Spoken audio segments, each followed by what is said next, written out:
রুই মাছের পেটি দিয়ে আজকের আমি একটি অন্যরকম রেসিপি বানিয়ে আপনাদের সঙ্গে শেয়ার করব। আপনারা সম্পূর্ণ ভিডিওটি দেখবেন এবং রেসিপিটি কেমন হয়েছে অবশ্যই কমেন্ট করে জানাবেন। রেসিপিটি আপনাদের কাছে যদি ভালো লাগে তাহলে প্লিজ একটি লাইক দিয়ে দেবেন। তাহলে কথা না বাড়িয়ে এখন মূল রেসিপিতে চলে যাই।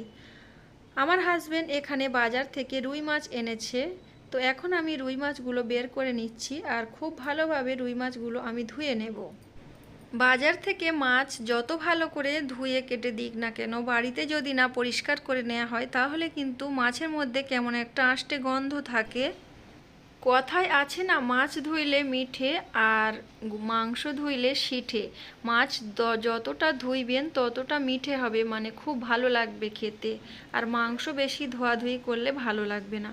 তো যাই হোক, বেশি কথা না বলে এখন আমি খুব ভালোভাবে মাছগুলো ধুয়ে নিয়েছি। আর এখানে আমি অনেকগুলো রুই মাছের পেটি নিয়েছি আর এখন মশলা মাখিয়ে নিচ্ছি।